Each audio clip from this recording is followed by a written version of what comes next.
I'm Ren. Well, racial tensions are high across America, and you don't have to look very far to find troubling signs of a rise in anti-immigrant and racist language. Now, in Bloomington, residents have been wrestling with how to deal with hate, anger, and fear of violence at the farmers market. And early this week, flyers found in the city distributed by an alleged KKK group rattled some residents. I sat down with community leader and city council member Jim Sims to talk about how Bloomington is handling these issues. Jim, thank you so much for sitting down with us here today. You're welcome. Tomorrow, Saturday, Bloomington residents will head over to the temporary farmers market due to the arrest, the protest going on at the downtown market. You know, a lot of people say that this has come out of nowhere.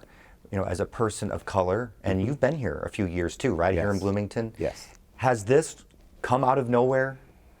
Of course not. Of course not. In fact, I am the immediate past president of the Monroe County NAACP.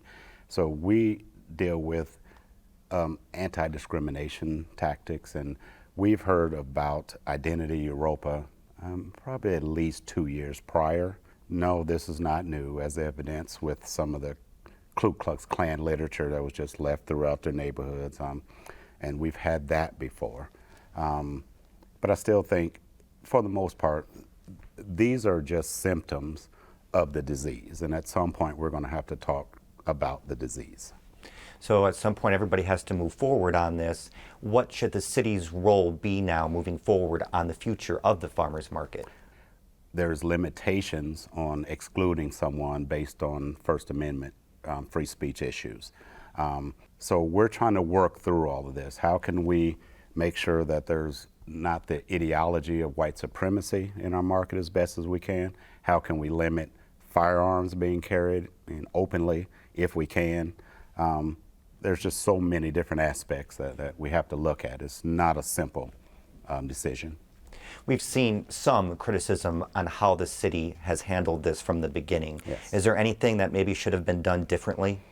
It's my understanding that they have a vendor contract, and part of the violation of that is that you're recruiting members, or you're espousing some violence or being discriminatory by not selling to people of color or black people or people that don't support that ideology.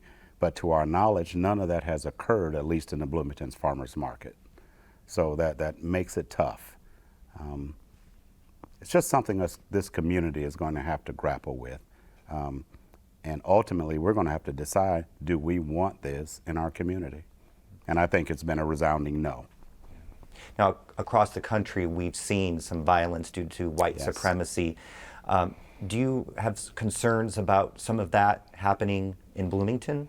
I think historically, we've seen, and if you look at all the events across the country, and I don't really want to upset or offend anyone, but when there is violence from this white supremacist realm, it's not directed at your larger white population churches.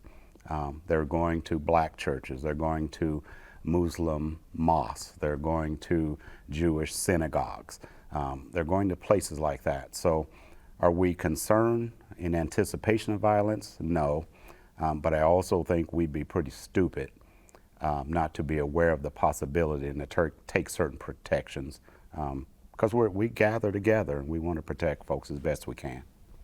Jim Sims, thank you very much.